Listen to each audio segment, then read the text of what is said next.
Okay. What's the name of the show? Hey, everybody. Welcome to, we can do Twinnergy. Twinnergy. Doing Twinnergy. That was our first instinct. So I just said we can go with that. We can rock with that. And I just want to thank everybody that's listening to this first episode. It's going to be one of thousands, theoretically. Yes, indeed. So it's a lot of content coming everybody's way. I just want to thank everybody to be a part of the first one. I really appreciate it. So Yeah, we're talking music, sports, more music. Keep it there. stay in our lane. If anybody has any questions or whatnot, we would love to include you in the show.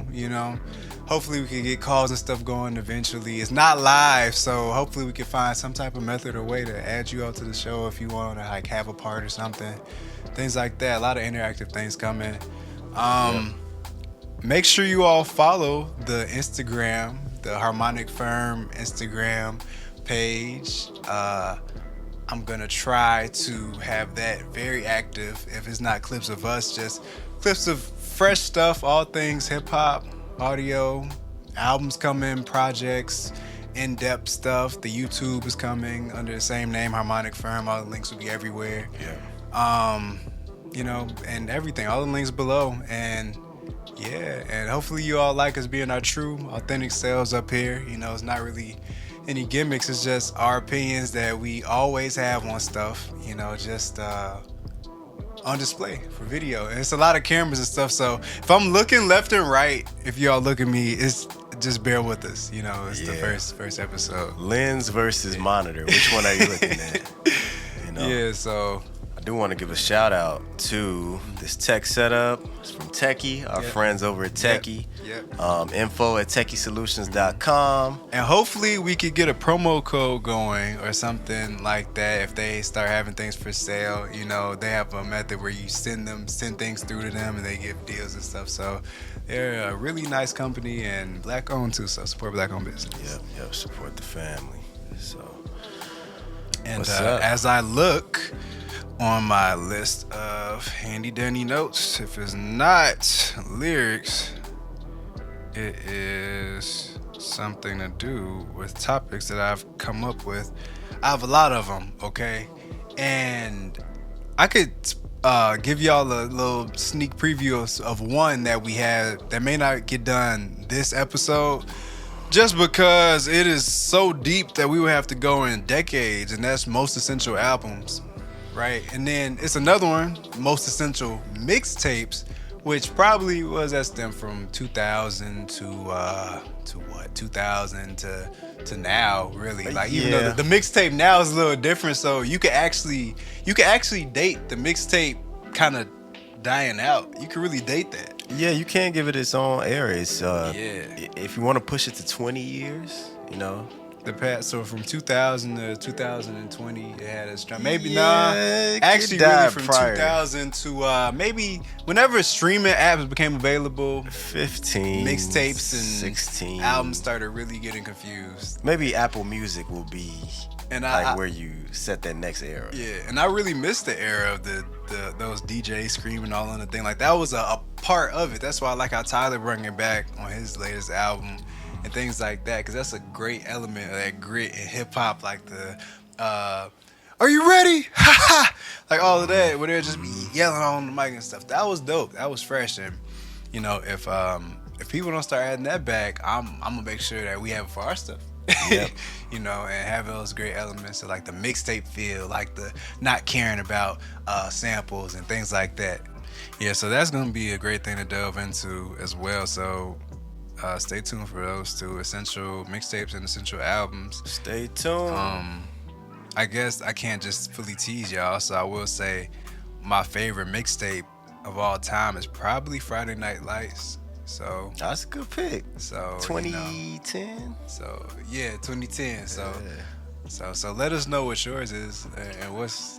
Ooh, we on the spot. I need to bring my notes for that episode for sure. Just favorite mixtape. You don't have to break it down, delve deep. Favorite mixtape. Oh, that's tough.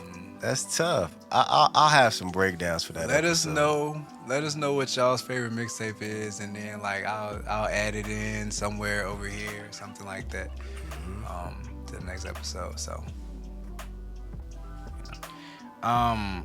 okay, so we have Donda 2 release strategy as a topic, and I really wanted to talk about that.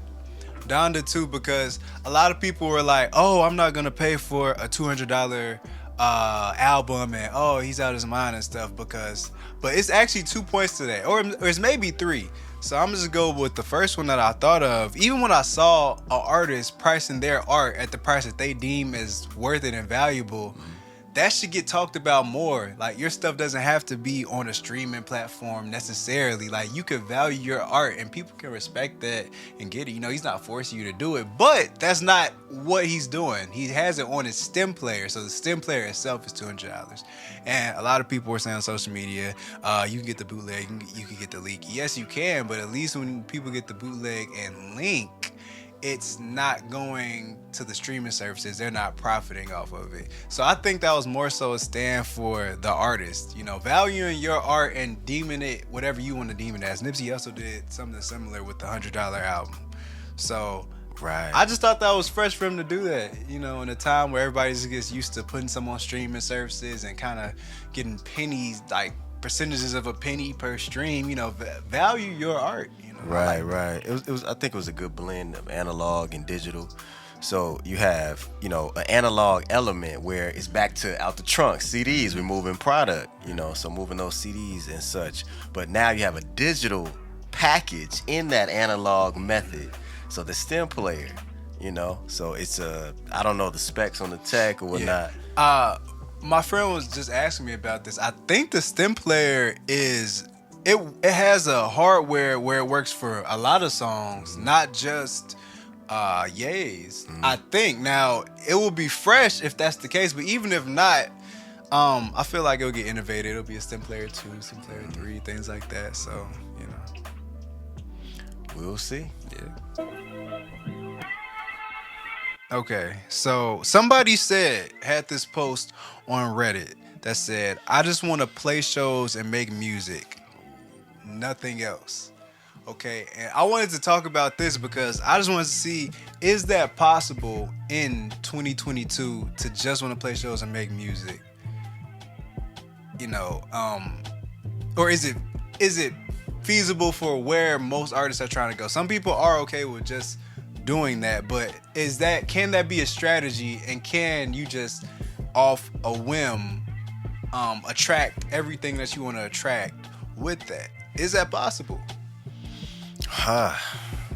It's from the sound of it, it's very genuine. It's pure. It's pure. It's from a place of straight musicality. In an industry Yep. that has a lot of history of not being very Yep. pure. You have music, and then you have the music business. You know, this is from a perspective, the music, the quote is kind of open-ended, you know, because I don't know the intention. Shows equals pay unless you're doing them for promotion.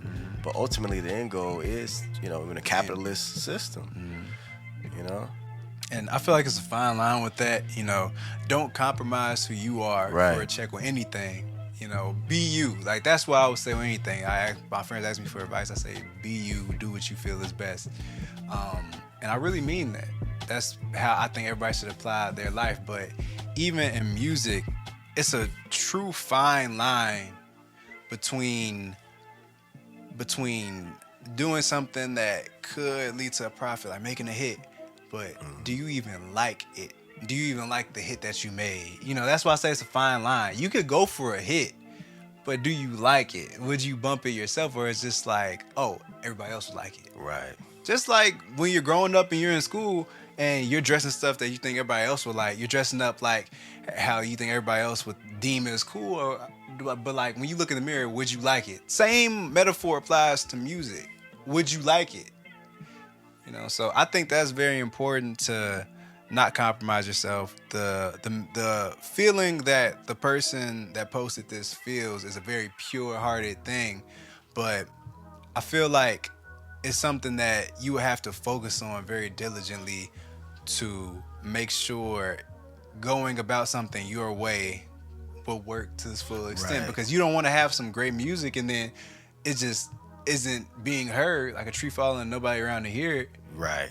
you know. But you also don't want to compromise yourself too much. So Run you know, that it's a quote fine back line. one more time. So he said, let me open my phone. He said, I just want to play shows and make music, nothing else. What sticks out to me in that as well, want or wanna, wants versus needs. The desire. You know, just it's a lot of people that we all know they're grinding in so many ways, and their heart lives with the music. You know, what are you doing to keep the lights on? You know, is it through the shows? You know, we're in a very we can, you know, expand on this at another time, or you know, another show. But basically, there's so many creative outlets and ways to manifest the money that you want, or currency, cryptocurrency, whatever it is. You know, so that's an interesting quote.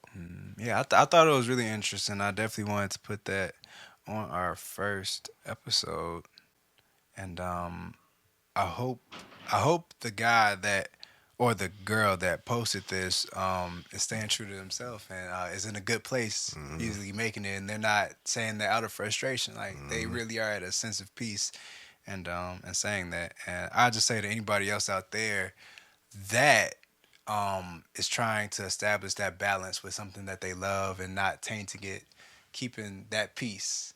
Yeah. You know, keeping the peace in it and not doing things out of frustration, like, oh, forget it, I can't do it. Like, you can always do it. It's always another day to get out and get it, you know. So That's right. that's my little word of wisdom. I want to have like a word of wisdom moment per pod. So Okay, so I think mine, and I may echo this multiple times, but work to be a better version of yourself each day. yeah, that's a good point. That's a good point. Work to be a better version of you, because honestly, comparison is a thief of joy. You know, comparison is the thief of joy. So people spend all the time, especially in this era, you're looking at everything else somebody else is doing. You're looking at everything else. Oh, they're doing this, they're doing that. I'm not doing this. Based on that, when you really just have to look inside yourself and see, am I doing better than I was yesterday or the Yep. day before? You know, things like that. Taking things in small chunks and getting to that point that you want to be in. You know, Yep. and loving every step that you make, not looking past everything and only looking at the finish line. You know, that's good sometimes, but other times it's good to just be like, oh, I'm glad I made it this far. You know, so like you say, stay true to yourself and be you.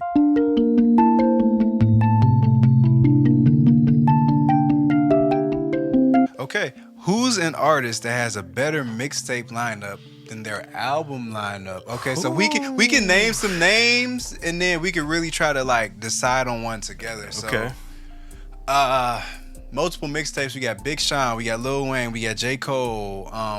Ross has a good couple mixtapes, if I'm not mistaken. Rick Ross. But I feel like his albums are clearly better. Yeah, clearly So better. I won't add albums. Ross. So those are three. Wale has multiple mixtapes. Uh-huh. Wale may be a good candidate, actually. You know, shout out to Wale if you have his, of course, to see this of all things. You know, love your music. You got some classic mixtapes, my man. I just get a feeling that of all people.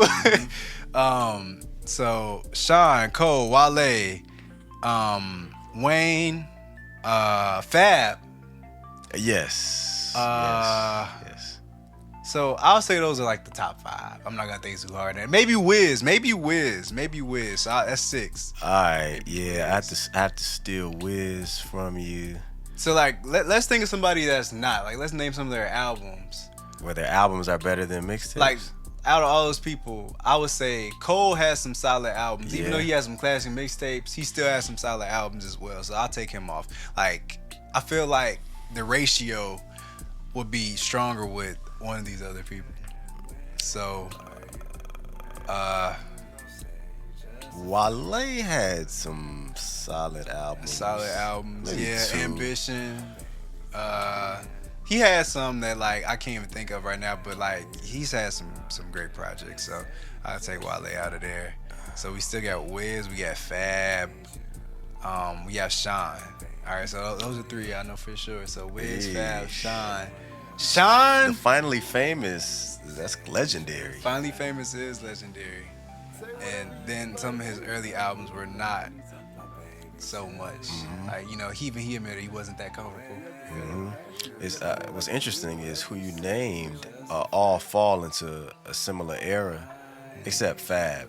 You know, he came in late '90s, but everyone else is that class of like transitioning from the 2000s to 2010s. You know, you named Cole, Wale, Sean, you know, Wiz. You know, Wiz is a good one. I may have to say Wiz for this. I may have to say Wiz, actually. Wiz or Fab, but I was a little more of a Wiz fan than a Fab fan, so I know very, very closely that Wiz, he had Cabin Fever 1, Cabin Fever 2, Cushion Orange Juice. And then his albums, I liked them personally because I was a huge Wiz fan, but looking back, I could say it was like a short, you know? So, wow, that's like for sure. It's tough to add to that list.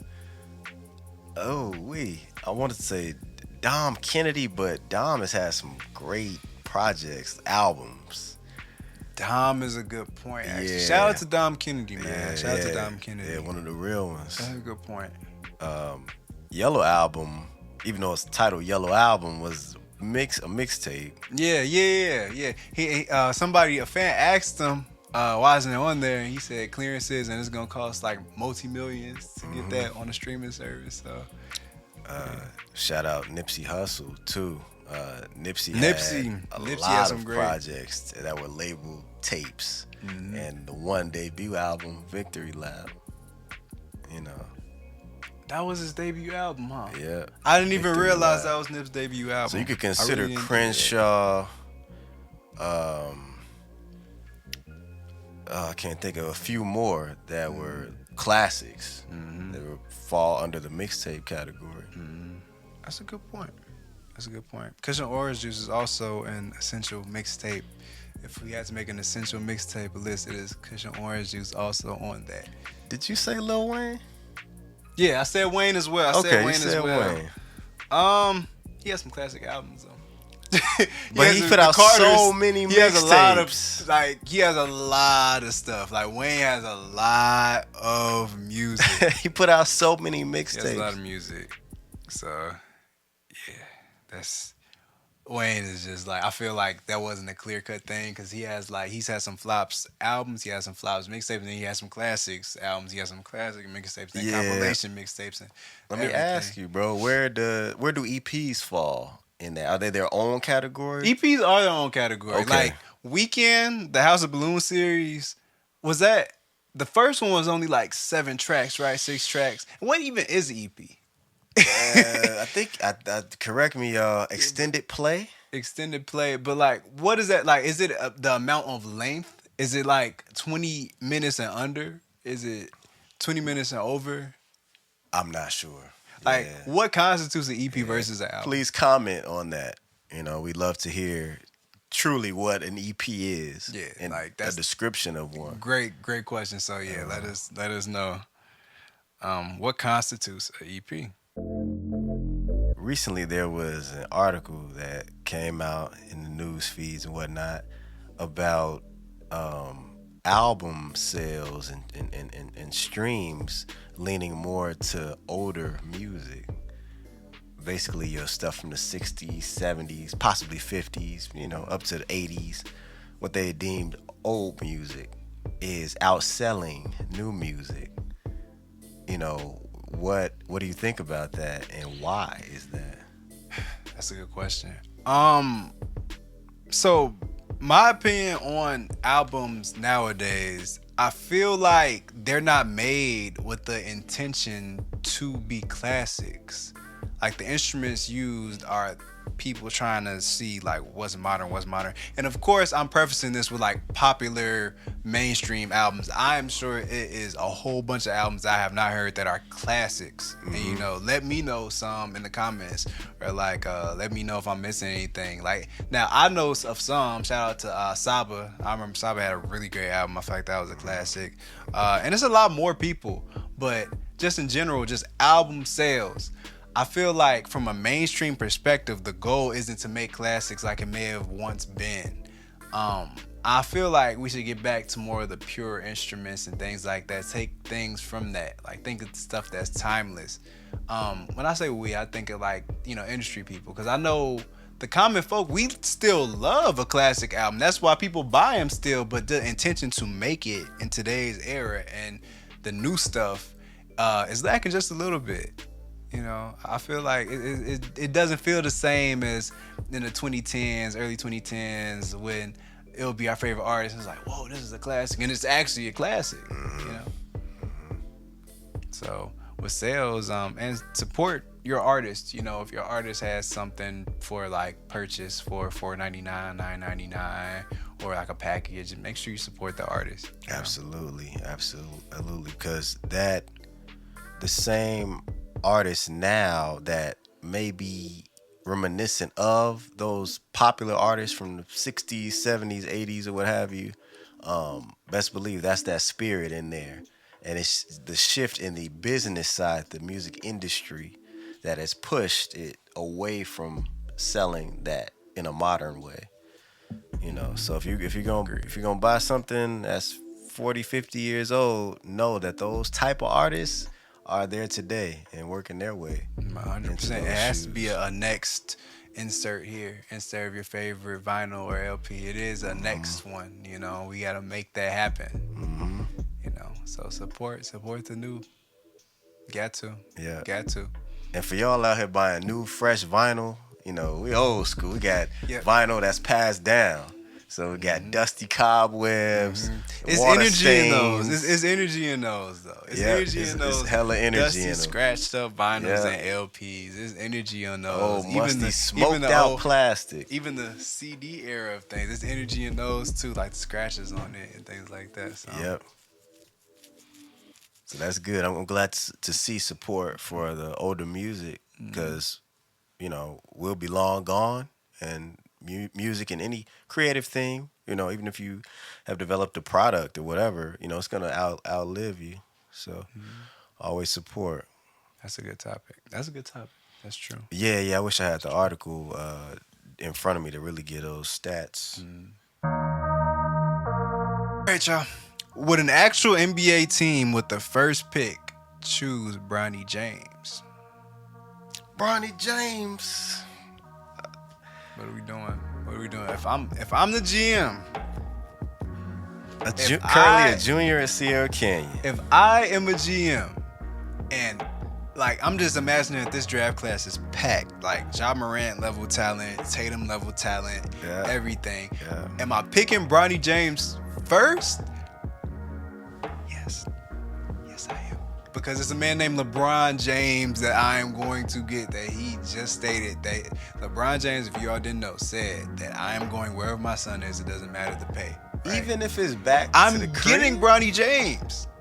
Even if it's back to Cleveland. I'm getting Bronny James if I'm getting LeBron James. Even if it's 1 year. The money is there.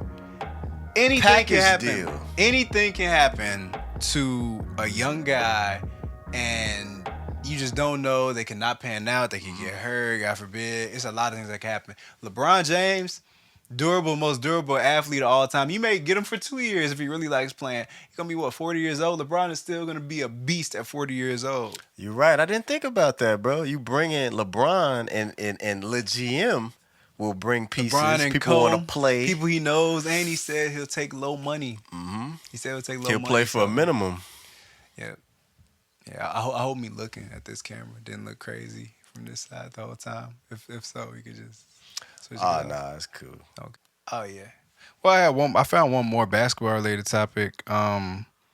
Somebody posted, and said, "Can someone explain why Kobe is considered the greatest Laker of all time when Magic had objectively a better career?" So these are two players that played their whole careers with the Lakers, right? Mm-hmm. You got the Magic, so you got Magic and Bird, and you get like basically the jump in the NBA where it really got to a point that this is like, this is the number 2 and number 3 sport. We got baseball, football, and then we got hoops, we got basketball. Before that, it wasn't what it was after Magic and Bird, right? Right. But then you got the Kobe era. The next, that Jordan, he plays just like Jordan. Get the 3P early. Just balling. Drop 81. Who's the GOAT Laker though? Out of them, who do you crown more? Some, this is in my opinion, some would say recency bias plays a role. Recency bias plays a role, and the fact that you had Kobe, rest in power. You had Kobe more recently than Magic, and look at the differences in the game. One thing that I lean on heavily, Mamba mentality, is that just permeates throughout the universe, across the planet. No matter if you're an athlete or entrepreneur, whatever, you want to go into a Mamba mentality. So I think that lives forever, and that's the legacy of Kobe. With that, Magic, Showtime. Magic was Showtime.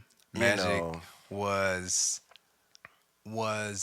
really just like that first icon, like the LeBron effect, the first LeBron effect, like kind of like he floats. Before MJ, it was the other MJ. Magic. So that's a good question. Like, so basketball folks, let me know who y'all would take, Magic or Kobe, as the greatest Laker of all time. Let us know. So I'm going Kobe. Going Kobe. From the 8 to 24, I'm going Kobe. If I had to pick, I'll say Magic. I'll say Magic. So let us know. Yo, thank you for watching. And I hope you enjoyed that video. If you want to see more videos just like that, make sure you like and subscribe and leave a comment. And there's much more to come if it's not right here. So, yo, thanks for tuning in to the podcast. Twinnergy, we appreciate your support, and hit the links below to subscribe. You can comment, like, dislike. I can't see it. We can't see it. So, let's keep the positive vibes going. We've got other great content. We've got in the studio, behind the scenes, breaking down music. So stay tuned and follow our channel. And based on your body clock, I can make your body rock from 6 a.m. to 9 o'clock. Just a morning, not enough. Baby, who you trying, huh? Ain't no place for attitude. You know me like I know you. Your hair hot, feeling cool. If you ever find time, know that I'ma slide by. And if you ever feel low, know a G by your side. Other side of the world, know a plane gon' fly. Your letters on my necklace, know your name gon' shine. And based on them facts for sure, ain't no girl I'd rather know. Well wishes before I go. She sparked my J before the show. Love the tracks for they blow. Only weed, no Patron. Push me when I need it. Fuck what you got, go for more.